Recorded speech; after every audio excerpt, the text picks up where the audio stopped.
Howdy everybody, Steve here, KM9G. Just got back from Hamvention and there has been a lot of ill words, hate mail, sideways glances. I don't know what you call it, but a lot of people do not seem to like the Icom 7100. And I gotta tell you, let's take a look. It fits, it works. This is on a RAM mount here, so it's bolted to the bottom of the seat there, and there is the head unit. I don't think there's any kind of problem with it. I am using a different kind of mic that has the DTMF keypad on the back side, but it is a regular Icom mic. It's the HM95, works fine. And it does the thing like I always say. It kind of fits in relatively seamlessly in the car. It doesn't take up a whole lot of space. Another thing that I brought with me is my solar generator and the Anderson power pole and buck converter device that Thump made. There'll be a link to a video right up over there. And over here, you can see I've got a Raspberry Pi in an Argon Neo case. This is the Shari Pi Hat. So I'm able to hotspot off of this phone right here and run my Shari Pi setup and use my Icom 7100 with All-Star. I could also bring a regular MMDVM Pi Hat hotspot and run D-Star while I was mobile on the road with this. So let's turn this thing on, because one of the cool things about this is the display. Perfectly visible in normal daylight conditions. I'll come back a little bit later and get you a nighttime shot, but it works. It's easy to work. It's got a touchscreen so I can change over to different bands. And it has fantastic power output and lots of useful features, and the standard Icom layout that you're pretty used to from, I don't know, at this point, a decade of radios out there.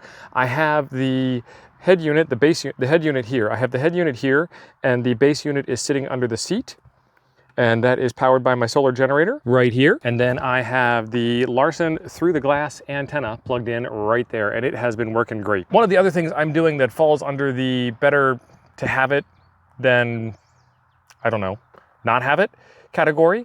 It doesn't work 100% because it's not putting out the right amount of voltage, but some amps in are better than no amps in, is this setup right here. This is an auxiliary plug. We used to call these cigarette lighter jacks, but that appears to be offensive now.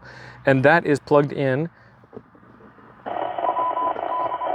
to the solar generator in the back seat. Under the category of always have yourself a backup, I also had the All Powers 60-watt solar panel. This will be in another video review on the channel. One of the cool things about this panel is I can gang these together with other All Power solar panels, and this 60 times 2 is 120. As promised, this is what it looks like in the nighttime. Let me turn the radio on for you.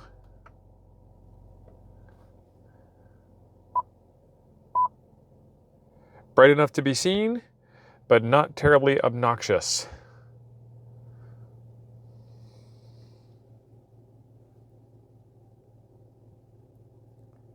I think that's pretty good. A lot of people don't think about it this way, but having this video at your ham desk is also a fantastic way of getting things done. It just doesn't take up a lot of space, it looks great, and it fits right there.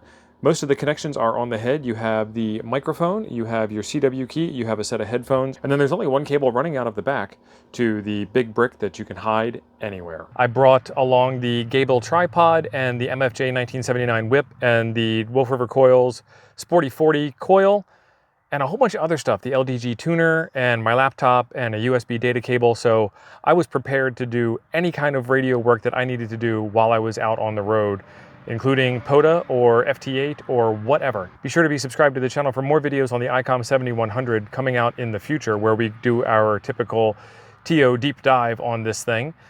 In the meantime, there is a video right up here I think you will enjoy next. There are links in the description down below for all the stuff that we have talked about so far, and thanks for being awesome. We'll see you in the next one.